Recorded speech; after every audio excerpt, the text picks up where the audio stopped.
Welcome back. Thank you so much for staying with the program. You're watching Morning Cafe. Being a Wednesday, we do it very chilled. We want to talk matters mental health, but peer power, that is mentorship for mental wellness.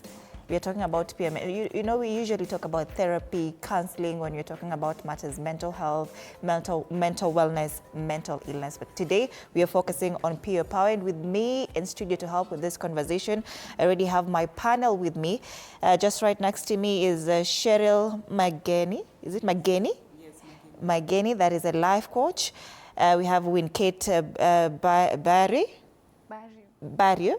Barrio, you have a wonderful name. Thank you. Winkate is a youth leader, and next to her is Gideon Mereru. Gideon is CEO of Okoa Vijana Initiative. Thank you so much for making time for us to have this conversation. And I want us to dive right in, and I'll start with you, Cheryl, now that you're just right next to me. What does effective peer mentorship look like to you? Okay, so effective peer mentorship is a youth looking for someone that you're looking up to, and then you're walking in their steps. It's like you're mimicking them. And you can even create friendship and for them to just actually show you what it is like in their world and the things that they do or the process that they went through for them to get to where they are. Yeah. All right. I'll let you also contribute to that particular question, Winkate. Effective peer mentorship, what does it look like? Thank you for this opportunity. Effective peer mentorship, you know, we have peers, we have friends. So if a friend is in a problem, you need to help them. So to me, peer mentorship, if you're in a position to help somebody effectively, let them copy what is right. You know, some people usually say, do as I say, not as I do. But if you are a peer to somebody, just let them see what is good to them, to their mental health, and also something that can help them in life.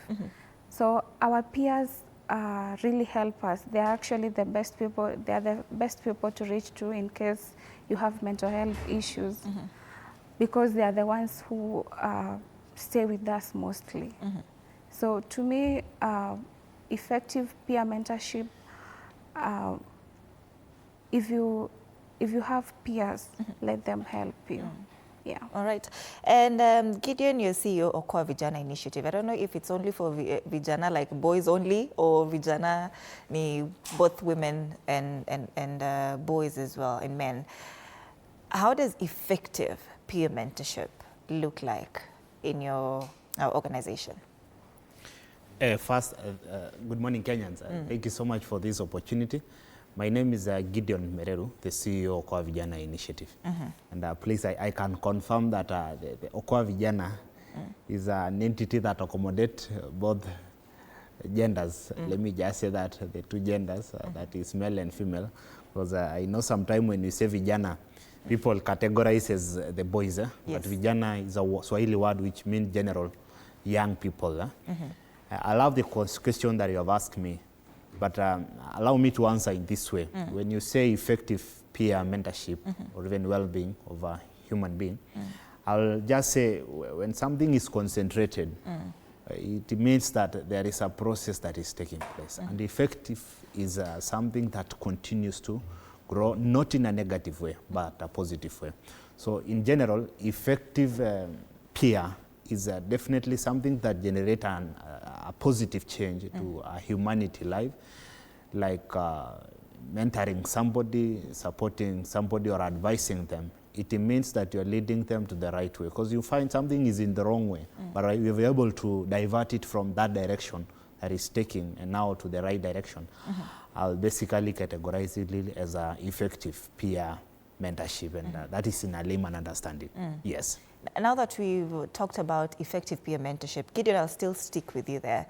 What makes one an effective peer mentor? Are these traits innate, or they're traits that you can teach someone? Pardon again? When you're talking about peer mentor, what makes one an effective peer mentor? Are these things that you can teach someone, or they're in it? I'll just say some things you just have to learn automatically when I say that, because a professional in a field of what they do, they'll have the skill, knowledge, understanding about it. And the moment you understand the surrounding within yourself, or even the professional area that you are, I believe you'll have the skill. At the same time, one can say they can be born, some of them say they learn. But I'll definitely say it is something that you learn progressively, because challenges keep on arising. And from then, we also try to curb them with solution, or even try to provide them with solution. And these are things that sometimes even a doctor themselves, they are even trained within their professional career. And later, they become perfect in that field. So I do say, I'll have to consider and see, Gideon is here, and exactly what are you going through? If it's something within my jurisdiction to provide a solution, I will definitely say so, I will deliver for that. So just to answer, I'll say there are things that one can learn and some things that somebody can automatically do with the passion that they have. Yeah. Cheryl, do you think one can be taught emotional intelligence and empathy? These are the core, what are they called? The core of mentorship for peers. Emotional intelligence and empathy. Are these things that can be taught? Yes, there are things that can be taught, but there are some people who are naturally empaths. And you've had so many cases where people say narcissist attracts empaths. So emotional intelligence, you can be taught, because for example, for me, sometimes I overreact, and you know when you know that you're overreacting and you're living with people, so you know how you have to know how to live with people, and you're being told for you not to overreact or for you not to behave a certain way when you're being triggered or something. You can follow these kinds of steps. So, for example, when you're getting angry, you're being told to breathe in, breathe out, think if this thing is actually really worth it or not. So yeah, I think it can be taught. When do you agree that you can teach someone to be emotionally intelligent? You know, when you're talking about empathy, emotional intelligence, kufunza mtu tabia mzuri. You know, right now we say that kama uko na tabia mbaya, uko na tabia mbaya. We see when we talk about people calling others takataka and then you apologize. I'll just use that as an example because it's quite recent and it's interesting to me. Emotional intelligence and empathy, you do understand how powerful that is in itself. Is it possible to teach someone to be emotionally intelligent? Look at it from the point of a narcissist. Thank you. According to me, emotional intelligence comes from maybe the environment you are in, and sometimes the moods of the moment, and also the people you're interacting with. For example, to me, narcissists, most narcissists are born the same. They are born as narcissists, according to me. But you can teach somebody at some point, but it's always good for somebody to learn from their mistakes. For example, apologizing to somebody, or rather insulting people.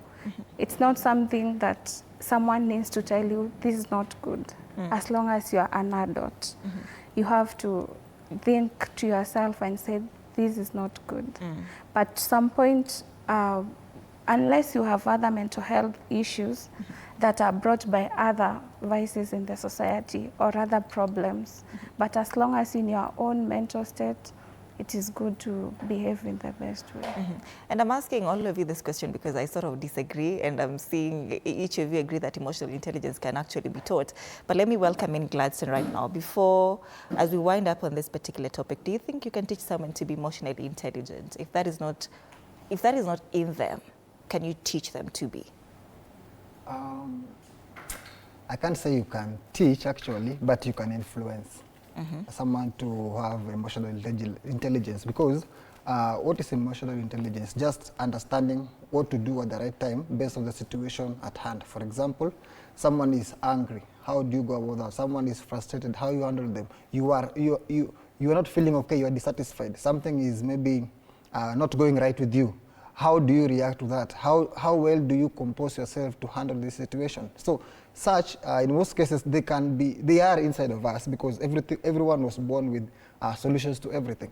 So the only thing that we can do, or maybe now the mentors and the peer mentors, what they do is that they just help you through the journey, for you to discover where they are and how now to tap them from within you, so that at least you can now be better equipped to handle situations. So you can't say that you'll go to a class, sit down, what is biology, you're being taught hivi, how do you, so, but it can be influenced from a certain angle, but in most cases, it is a personal journey, whereby you as a person, you decide I need to be emotionally intelligent, and now from this, I need to discover how to go about that. Yeah. Lesson, what makes someone an effective peer mentor?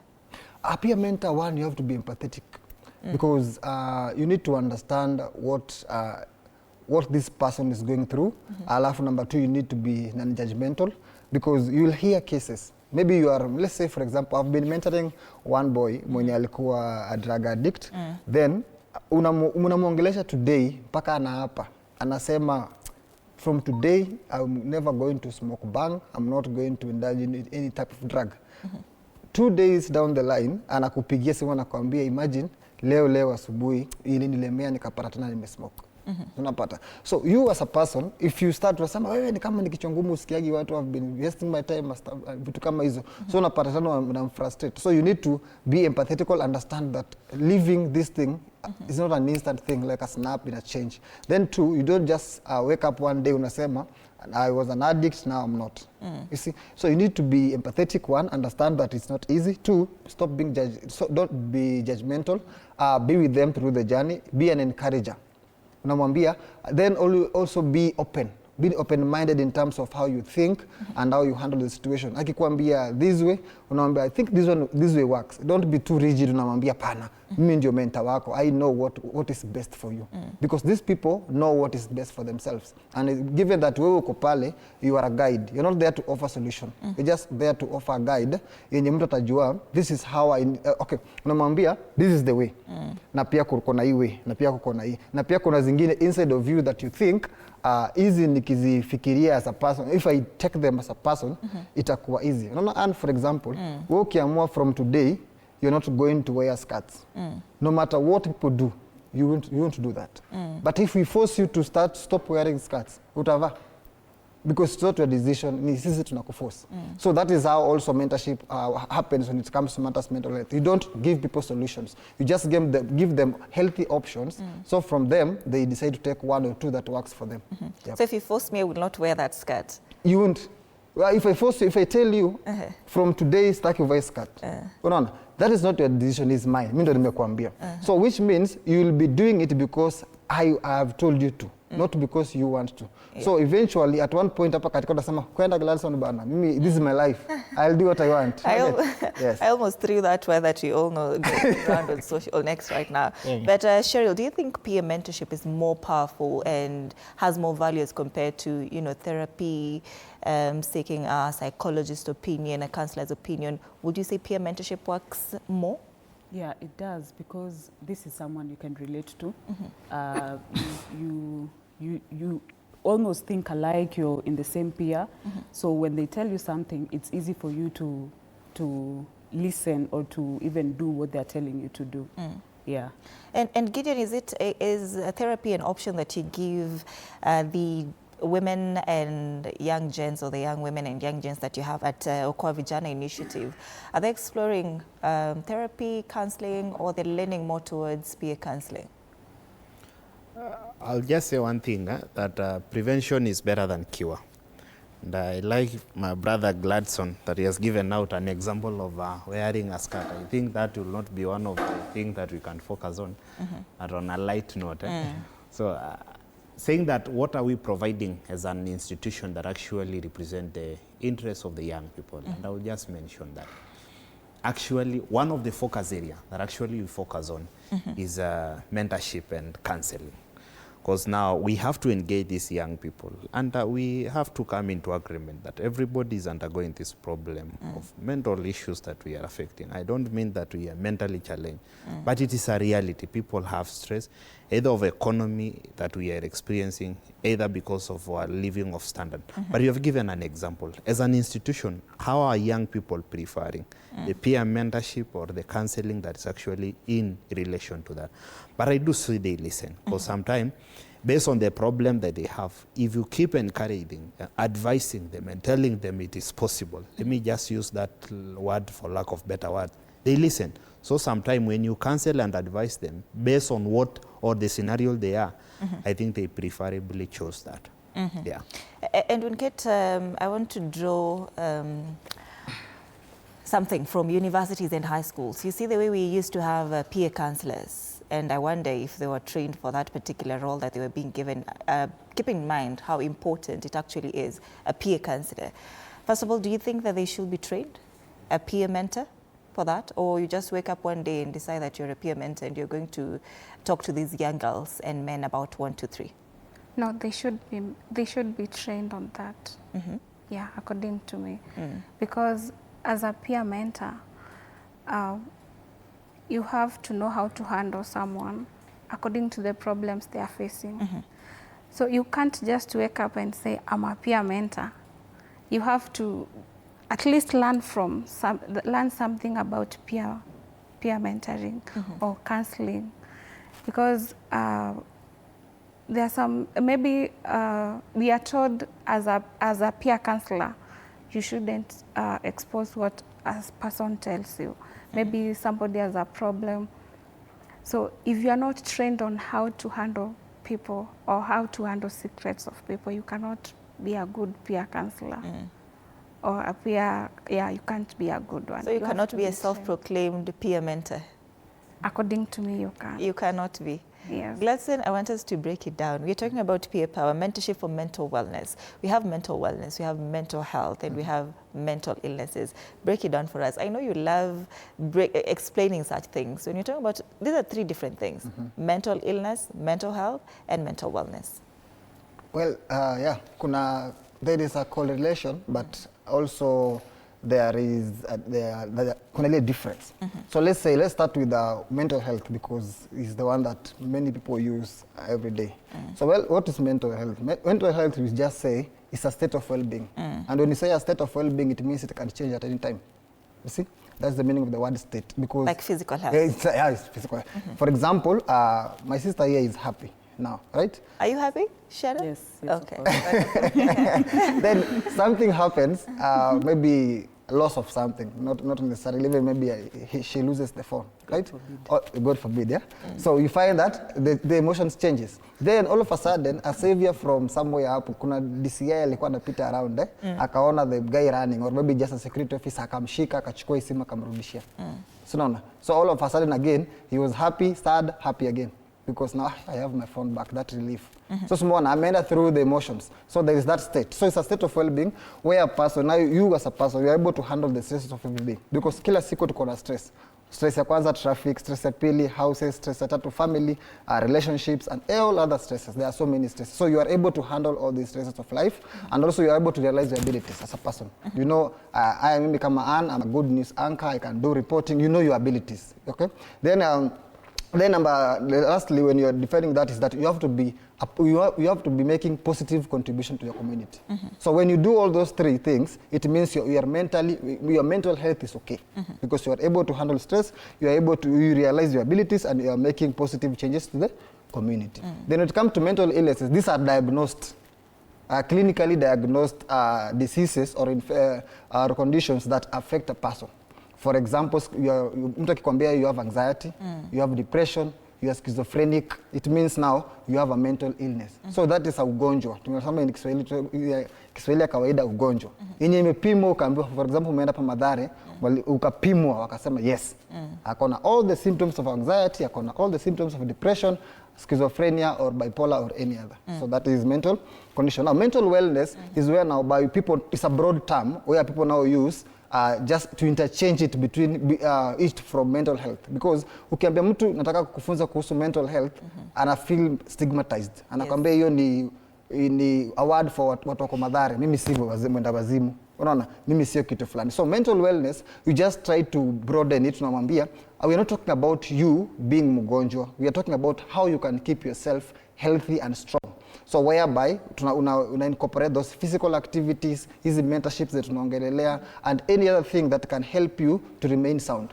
So when we do that, the psychoeducation and everything that we are tunakupatia, and Marco tunakupatia the physical activities you can do, and everything that will just help you to have a good and a sound mental health, that is now what we call mental wellness. Yep. Very nice, wonderfully said. You're watching Morning Cafe, ladies and gentlemen. We're talking about peer power, mentorship for mental wellness. You're taking a very short break at this point. Stay with us.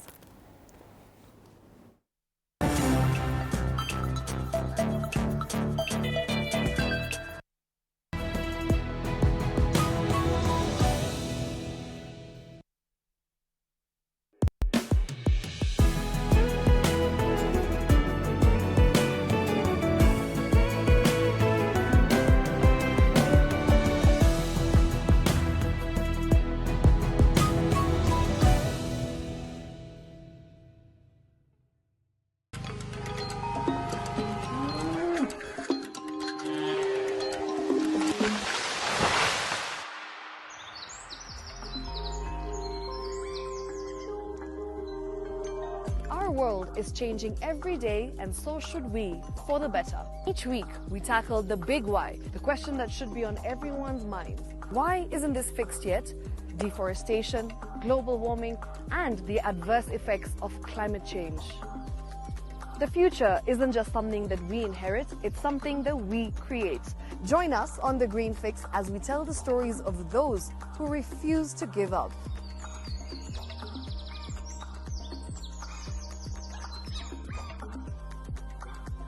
When it comes to fixing the planet, there is no time to waste.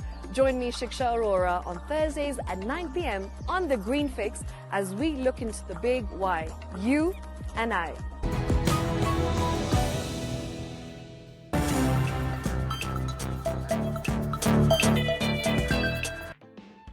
All right, welcome back. Thank you so much for staying with Morning Cafe. This morning, we're talking about peer power, mentorship for mental wellness.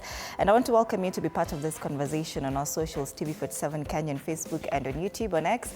At TV47 Digital, you can tag me as well at @_Dida. I can see Benji Ndolo is watching. Anasema pia mentor ni wewe. Amesema this is a great show. There's a question I asked Twin Kate.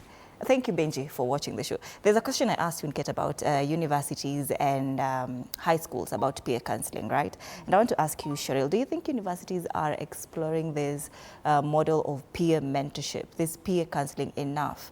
And we do, again, we do understand that that is a very, very powerful mode of mentorship. Are universities utilizing it enough? I don't remember ever speaking to a peer counselor when I was in university. Yes. So are they utilizing it? Yes, they should be in every institution. But now the problem is most of the people there don't know that these peer counselors are there.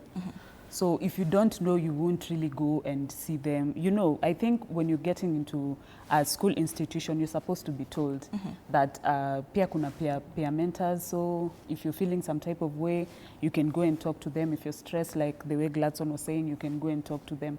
But now I think they should create awareness. Most of the people don't know about it. Yeah. Now, Gideon, even if this awareness is created and you already know that there's a peer counselor in this institution, we're looking at the young guys, right? But how do they now know that this is a safe space for them to talk about their issues? Say somebody is having suicidal thoughts, maybe nyumbani kumewaka, and just looking for that safe space to talk about and to air out their issues. How do they know that this is a safe space, this is a safe person to talk to, and that I will ultimately get help from them? Thank you so much, my sister. And I love the question that you have actually in relation to what you have asked my sister. I'm also working with the Ministry of Education and under the universities and colleges. And one thing that the institutions right now are doing are to have the counseling session within and actually having the hub It happened that I joined one that was actually made by UNESCO at KMTC, just to let these young people come and talk because of issues that they experience in their daily life. But in relation to the question that you have asked, confidentiality must be there. And actually, if my information or the thing that I'm going to share to my friends are not safe, definitely that is even a challenge, because you live and stress these people more. And that's why I'm telling you, the trust, confidentiality, and also accepting the reality must be there to the peers who are encouraging and also walking the journey of mentorship to whoever they are encouraging. So I believe confidentiality must be the priority, that one can be able to be be able to have a trust even with what they do in relation to advice their peers or the people that they work together. But Gideon, the question is, how do you convince this young guy or young girl that it's okay to ask for help, that I'm going to keep your issues confidential, that you can trust in me, that I will ultimately help you? Sure, you want to contribute to that? Okay, I think they should be taught. They should be told that there are ethics. That's why people are not supposed to just wake up and be like, I'm a counselor today, because when you go through school, you're taught ethics, and part of one of the signs of the ethics is that you're supposed to keep your client's information confidential. So they should know about it for them to be able to open up. And the way Gladstone said, when you're empathetic, people can trust you easily. Because you're understanding and you listen. So when you have those traits, I think people are able to trust you. Yes. Yes, Gideon? I wish to thank my sister for adding the point that you have asked right now. But I think there are some of the campaigns that are going on social media, and at the same time with local and also the international media platform. When these people hear about that, I think they will gain the trust that this is something that I'm going through. And if you are able to share even with our forums, even in churches, and let them to speak out, I think they will be able to come and express. The issue is, if they cannot hear the information be given out coming clearly, they fear about that.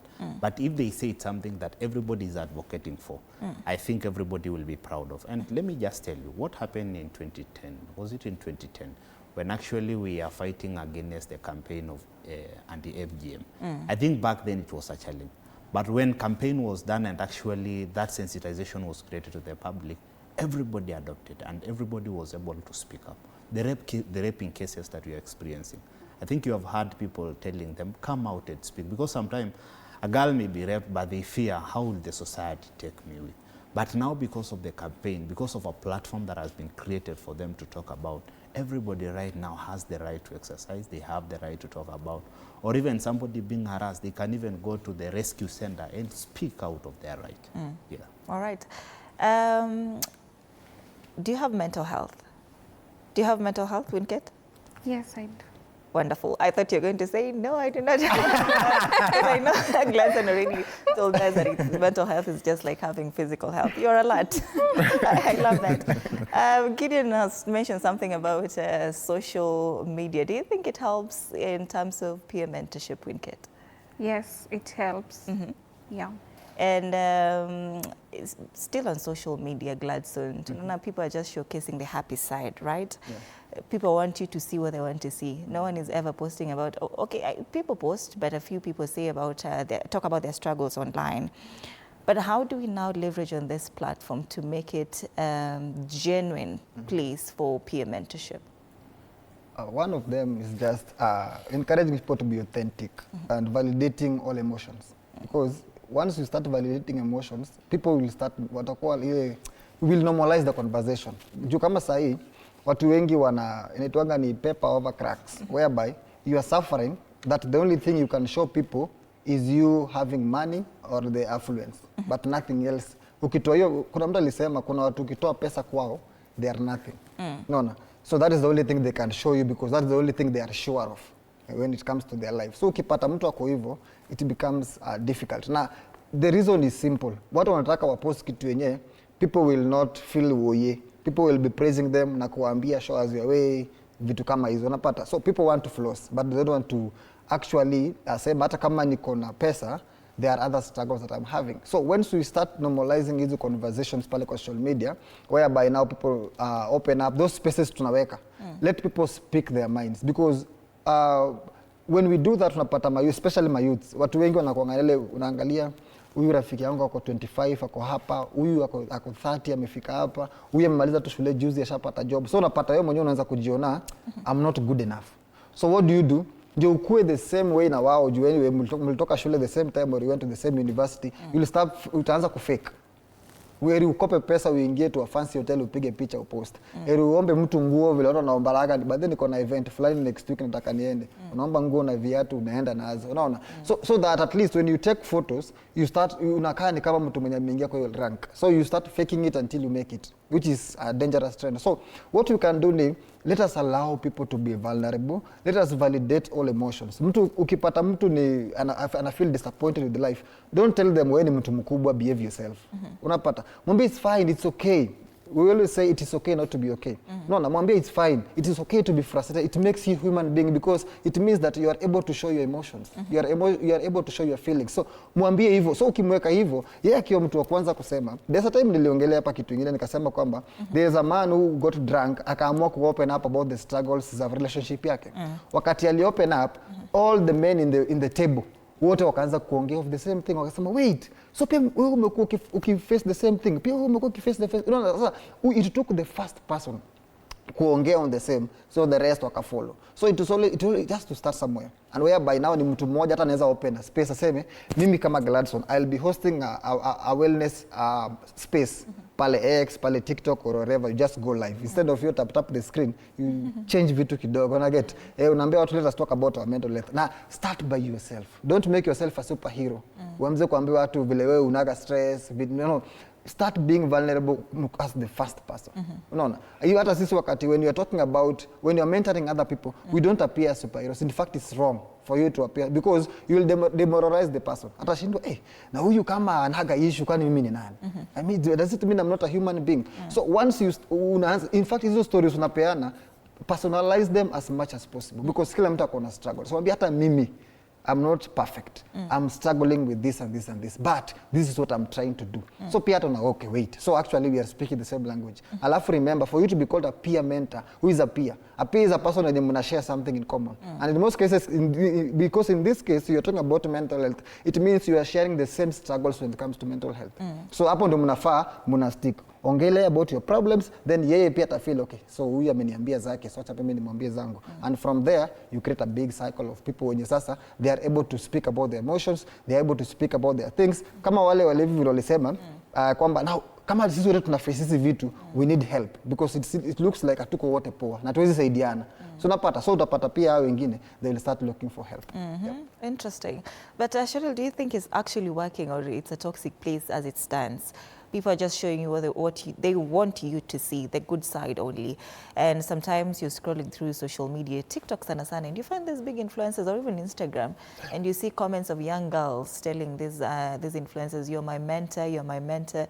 Then how should one choose a mentor? Because maybe they're saying you're my mentor because of the lifestyle that they're living, right?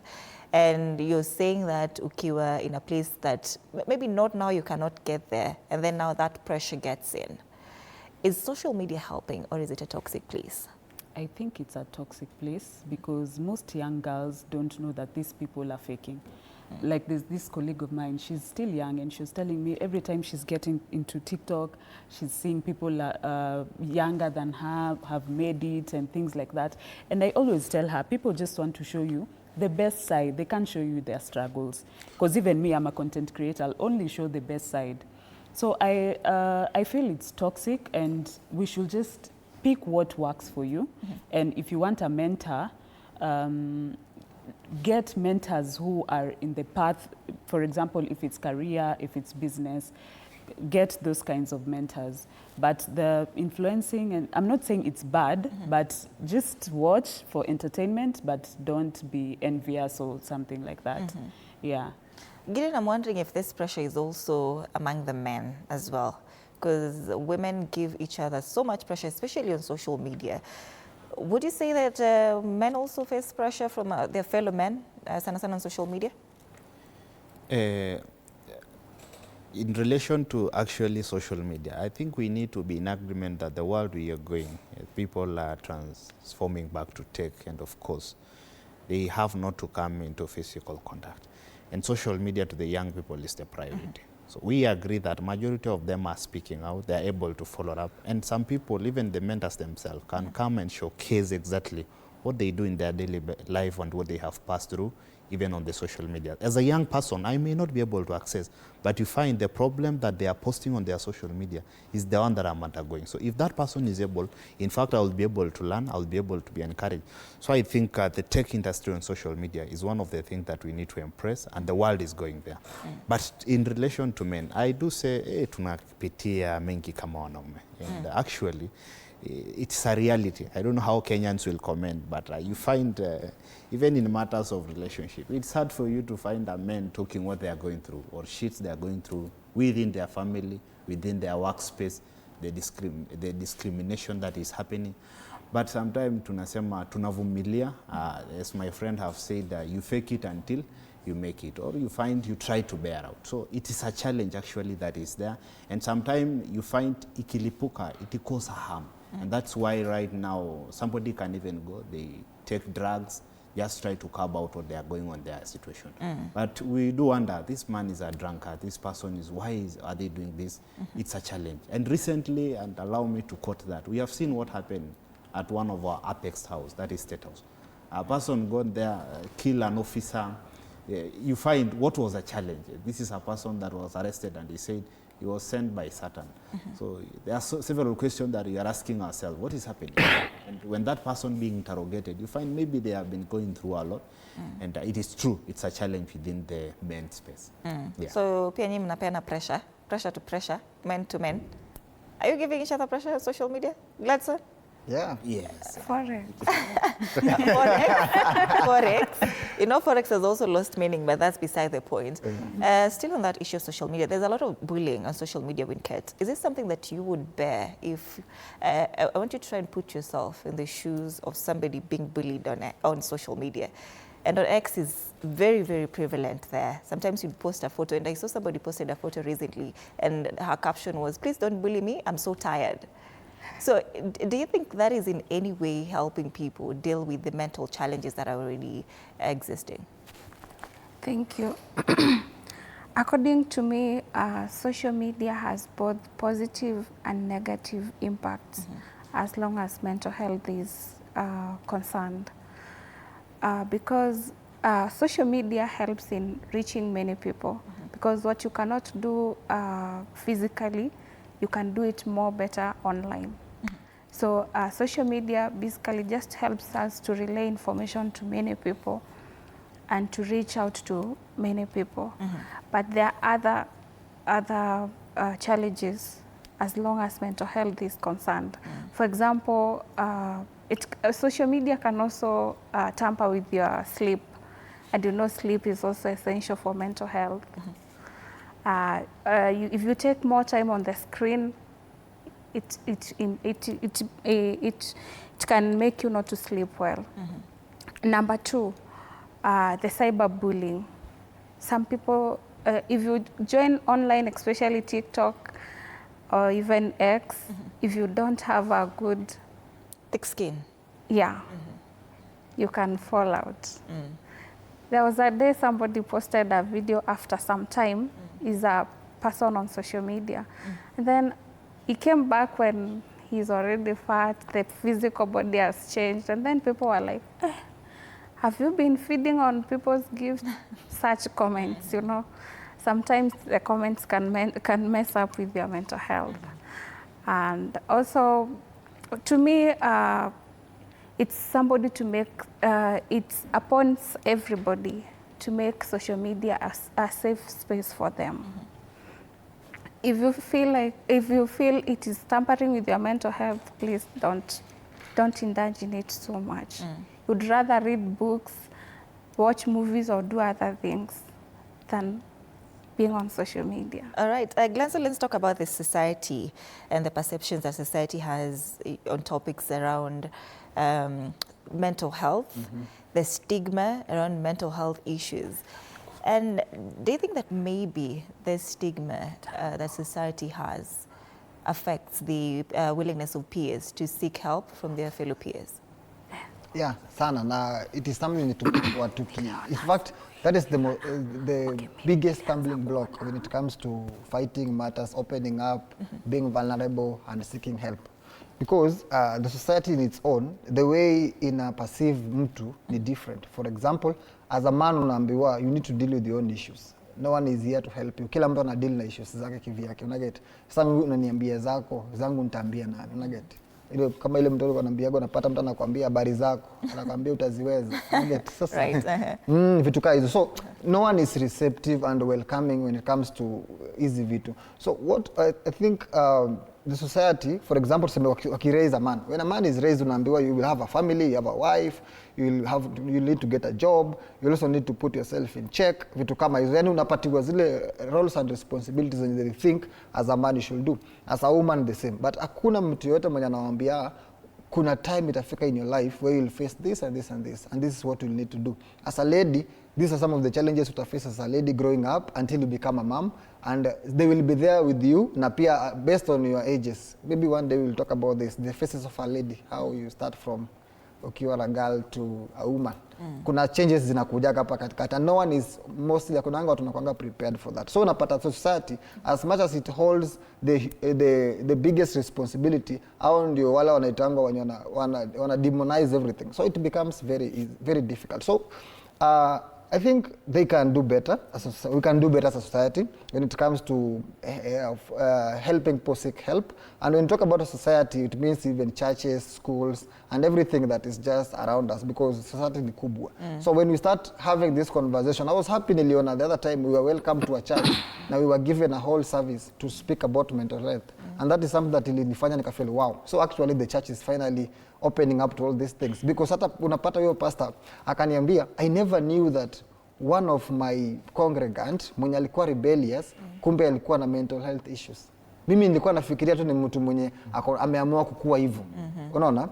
Haku understand, akasema I think we need such in our churches because it is happening, but sisi we only put prayers, and prayers are good, but now kuna places pia everything ikona what it is needed, because even pastors need to understand their congregants so that ujue hii ni ya kuombea, hii ni ya kuongelesha, hii ni ya OC, unagata.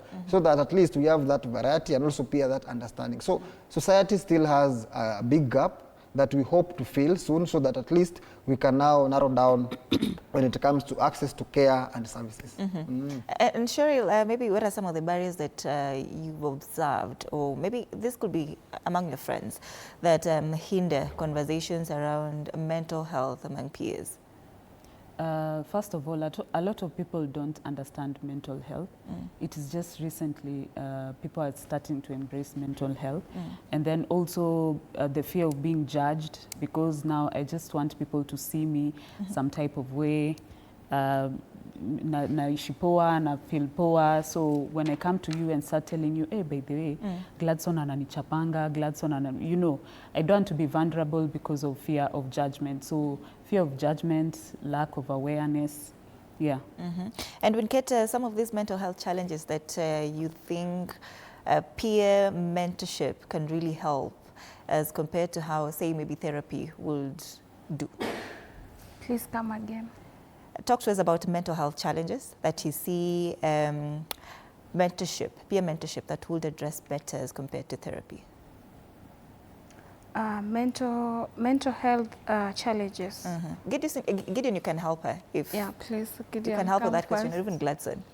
These challenges that same peer mentorship can help. There are a lot of challenges. We have suicidal thoughts that sana men, they say we as women, we think more about them, but we don't actually execute. But men, you know, you think about them, but you actually go ahead and execute. We have a lot of challenges. So what are these that you'd say, you know, you'd sit down with somebody and actually get help immediately? And not necessarily immediately, because this is gradual, the help. Then what are these challenges? There's an initiative we used to have in 2021 during Corona, whereby tunasema I am speaking, are you listening? Na ilikuwa more about a girl ameanza her menses, and even the father does not understand, because father amekuwa a single dad for long. So hizi ndi vitu kwake ni foreign, mimi hata nilishtuka. Okay, to some mtu atashtuka, huyu mwanaume mkubwa ajui hizi vitu aje, but kwake is a very valid, ajui anything. So the lady hakuwa na mtu yote wa kumprepare for that stage.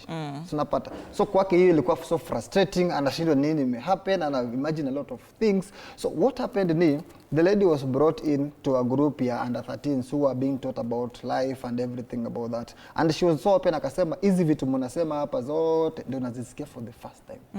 Unaona? So mtu akikuambia hivyo unaweza imagine the gap yenye imekuwa ikiexist kwa maisha yake for that long. So what we are saying, hizi challenges ziko, and one of them, mindset pia ni one of the causes of mental issues, because unapata watu wengine, maybe you are in class, hata maybe you didn't know anything, then all of a sudden you start rolling, nguo imekuwa vile imekuwa, now people start laughing at you and stuff like that. People have even committed suicide because of that. Mtu anajiua, anaona hii shame yote, anaamua kujilinda. So that is one. Then two, when you talk about peers, hawa ni watu wenye probably unapataga watu wengi ni age groups. So you share, hata huyo mentor wenu si mkubwa sana, ni yako tu somewhere in around. Kama kwa mfano tuseme yako 26, 25, 27 na nyinyi mko 18, 19. So amjaachana ile sana. Right. It's just that yeye is more of a professional in a way that ako trained and understand a lot of things. So you find huyu atakuwa able to validate your emotions and stuff, because yule mwingine ukipatiwa mentor ako 40 and above, ule ni ukanafikiria vitu za Gen X huko na millennials kidogo. So atakuwa so much work na what is happening, because probably unajua issues za ile time na za sahi ni different. So vitu kama suicidal thoughts, vitu kama hizo life disappointments and life transitions and hizo expectations, how you prepare people on such so that mtu akikutana nazo it is easier for them to handle. For example, namwambia job losses. Naambia 2021 people lost their jobs, but because of hizi walikuwa poor. Kuna wale they lose their loved ones. Kuna wale wana undergo this and this and this. So when umeshaanza kupatia watu the scenarios that are likely to happen kwa maisha yao as they grow up, you find that unawapatia an opportunity to start preparing early. Na mtu akianza kuprepare early, one of the things that the workers zinafanyika ni kwamba anakuwa resilient. Whereby unapata sasa when you go to war na umevaa chuma, hata mtu akikutupia mkuki ina bounce. So unapata because already ulikosha prepare kitambo. So that is why peer mentorship is very important, even as compared to counseling and hizo vitu zingine. Counseling zinakujaga wakati things are now going bad. But mentorship and peer mentorship inakujaga, hii tunaitanga ni preventive measure. So you do it before it is too late. Right. So hata mimi say I will advocate that we should, at all schools and everyone, instead of having these counseling sessions and stuff, have peer mentorship classes. They are better than hizo mental health. So they are stigmatizing. Mtu anakwambia ati tuenda classes ya mental health. Ni wazimu ndani pekee. Unapata. But once unaziweka holistically, inakuwa easier for everyone to even accept your help and get it earlier before it is too late. Very well said. I think you've summed it up quite well, Gladstone. And two, I want you to wrap the show for us, Cheryl. A message to young people who are unsure about seeking help, especially from their peers. What would you say to them this morning? I would tell them to not be afraid. Please go get help. Whatever it is normal. It is normal to go through challenges. Like life always has challenges. So if you're going through anything, and if you're hearing about the mental health classes and the peer mentorship, please attend. Even if you feel like you're okay, you're healthy, just attend, go, get knowledge and awareness. So don't be afraid, go for it. All right, that is Cheryl Mageni, life coach. We have Gladstone Obwamo, wellness coach, and Winkit Bariu, youth leader, Bariu, okay? And we have Gideon Mereru, Chief Executive Officer of Okoa Vijana Initiative. Thank you so much, ladies and gentlemen, for making time for us to have this conversation on peer power, mentorship for mental wellness. And thank you so much for watching and being part of this conversation. That brings us to a close. You're watching Morning Cafe. My name is Anne Odida.